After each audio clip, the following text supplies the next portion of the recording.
गुरु को स्थापित करने की जरूरत है। और इसीलिए मैं अपने प्रवचन को कहते हुए वापस उसी स्थान से प्रारंभ हो रहा हूं जहां मैंने बात प्रारंभ की थी कि जीवन का आनंद अप्सरा साधना में है, क्योंकि हमें जीवन में सुख पंखा लगा सकते हैं, 180 रुपए 200 रुपए खर्च करके पंखा लगा देंगे, मैं उस पंखे के नीचे बैठ करके भी परेशान रहेंगे, टेंस में रहेंगे, बीपी 180 रखेंगे, आनंद नहीं मिल सकता। और एक लंगोट लगाया हुआ समुद्र जंगल में पड़ा है और वो अपने आनंद के साथ जिंदगी व्यतीत कर सकता है, उसके पास पंखा नहीं है। पंखे से और रुपयों से और पास में बैंक बैलेंस से आनंद नहीं मिल सकता। आनंद तो उपनिषद, शिष्य, पूर्णता और जीवन का समर्पण भाव होने से मिल सकता है, और यह आनंद अप्सरा साधना से प्राप्त हो सकता है। और इसीलिए मैं अप्सरा के बारे में तुम्हारा जो चिंतन, तुम्हारी जो धारणा कि वो प्रेमिका है, तो फिर क्या हुआ, जहां पर भी प्रेम की तुम, कबीर ने कहा है कि तू मेरा प्रेमी, प्रेमिका में मैं प्रेमिका हूं, तुम मेरा प्रेमी, राम को कह रहा है। तुलसी कह रहा है मैं तो राम की बहुरिया, तो इसका मतलब और तो बन गई। नारी बनने से ही जीवन का आनंद लिया जा सकता। अर्धनारीश्वर का मतलब है कि जब जीवन में समर्पण का भाव केवल नारी दे सकती, पुरुष नहीं दे सकता। पुरुष में समर्पण है ही नहीं। पुरुष तो बलात्कार कर सकता है, आक्रमण कर सकता है, झपटा मार सकता है, समर्पण नहीं आ सकता पुरुष में। जब वो नारी बनने की क्रिया होती है, जब उसमें अर्धनारीश्वर की भावना आती है, तब समर्पण जानता है। और यह उस अप्सरा को, उस नारी को मैं आपको सिद्ध करवा रहा हूं, जिससे तुम्हें समर्पण का भाव आ सके, जिसमें तुम्हें आनंद की तृप्ति आ सके, जिसमें तुम एहसास कर सको कि जीवन का मकसद और मूल्य क्या है, जिसमें तुम एहसास कर सको प्रेम क्या होता है। तब तुम महसूस कर सकोगे कि प्रेम की धारणा क्या है, प्रेम की तृप्ति क्या है, प्रेम का आनंद क्या है, बिना चिंता के जीवन कैसे बीत सकता है, इस साधना के माध्यम से आप जान सकते हैं। इसलिए मैं आपको ये प्रयोग करवा रहा हूं, और प्रयोग करने के बाद दूंगा मंत्र। मैं 3 क्रिया करूंगा, और ये तीनों ही क्रियाएं अपने आप में अत्यंत महत्वपूर्ण और दुर्लभ और महत्वपूर्ण हैं।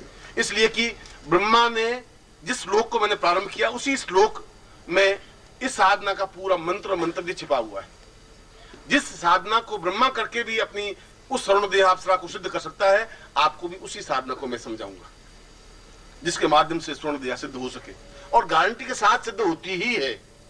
यदि तुम में पूर्ण रूप से चैतन्यता है, यदि तुम में पूर्ण रूप से समर्पण है, पूर्ण रूप से डूब जाने की क्रिया है, मंत्र को उच्चारण करने की भावना है। इसलिए मैं पहले तुम्हारे सामने यंत्र है और तुम्हारे सामने चित्र है पुरुषी का, इन दोनों को मैं प्रत्यक्ष कर रहा हूं, और फिर तुम्हारे शरीर में स्थापित कर रहा हूं स्वर्ण अप्सरा को, और फिर तुम्हें दूंगा मंत्र, जिस मंत्र का तुम्हें करना है जप निरंतर। और फिर मैं, इसमें बजे हैं, और मैं देखता हूं कि ये अप्सरा तो बहुत छोटी मामूली चीज है, दुनिया की कोई साधना सिद्ध नहीं हो ऐसा संभव नहीं है, मगर उसके लिए ताकत और साहस और क्षमता और बल और ओज और पूर्णता तुम में होनी चाहिए। कृष्ण है तो फिर गोपियों की कमी नहीं है, फिर उसको ये भी बात चिंता नहीं है कि नंद के गांव के लोग क्या कहेंगे, बरसाने के लोग क्या कहेंगे। लोगों ने कहा कि कृष्ण तो ऐसा है, गोपियों के साथ नाचता रहता है, ये कोई भगवान, आज हम उसको भगवान मान के पूज रहे हैं, मगर वहां के लोग उसको गालियां बोल रहे थे, इसलिए वो पहचान नहीं पा रहे थे। इसलिए कृष्ण 16 कला पूर्ण माने गए, राम नहीं माने गए, क्योंकि जो कला प्रेम की, आनंद की कला जो कृष्ण में प्राप्त हुई, वो राम में थी नहीं। राम बिल्कुल गंभीर रहे, बुद्ध बिल्कुल गंभीर रहे, 16 कला पूर्ण प्राप्त नहीं हो पाए, पुरुषत्व प्राप्त नहीं कर पाए। पूर्णता और पुरुषत्व, जीवन का आनंद और सहज प्रवाह प्रेम के माध्यम से ही प्राप्त हो सकता है।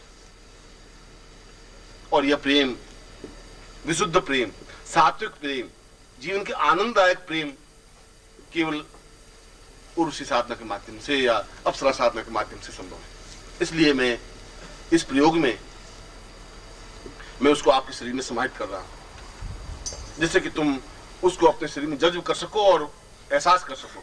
और फिर उस मंत्र को दे रहा हूं जो अपने आप में पूर्ण चैतन्य मंत्र है, जिसको तुम्हें मंत्र जाप करना है एक निष्ठा के साथ। उस श्लोक में कहा है अकंपितो वही पुरतम पदैवह, अकंपित रहकर के अगर मंत्र साधना की जाए तो ऋषि नहीं, अप्सरा ही नहीं, कोई भी देवता को सामने प्रत्यक्ष किया जा सकता है। क्षमता तुम्हें होनी चाहिए, अकंपित भाव। अगर बैठ गए तो बिल्कुल बैठ गए, कभी हिल रहे हैं, कभी इधर डुल रहे हैं, कभी पांव को पटक रहे हैं, मंत्र जाप करते जा रहे हैं। तो गुरुजी 3 घंटा इससे नहीं हो सकता। अब वहां बैठे बैठे तुम गुरुजी गालियां देते रहो कि गुरुजी आधे घंटे की साधना करनी थी, अभी तो आपने 3-3 घंटे ठोक दिए, आप तो जाके सो गए, हमें फंसा दिया यार। अप्सरा तुम्हें सिद्ध करनी है, मुझे तो करनी नहीं। मैं कर चुका जिस समय करनी थी उस समय कर चुका, और आज भी करनी हो तो कर लूं। इसलिए क्षमता तुम्हें दे रहा हूं, चेतनता तुम्हें दे रहा हूं। ओम परम तत्वाय नारायणाय गुरुभ्यो नमः। ओम ह्रीं मम प्राण देह रोम प्रतिरोम चैतन्य जाग्रय ह्रीं ओम नमः। ओम भूर्भुवः स्वः तत्सवितुर्वरेण्यं भर्गो देवस्य धीमहि धियो यो नः प्रचोदयात्।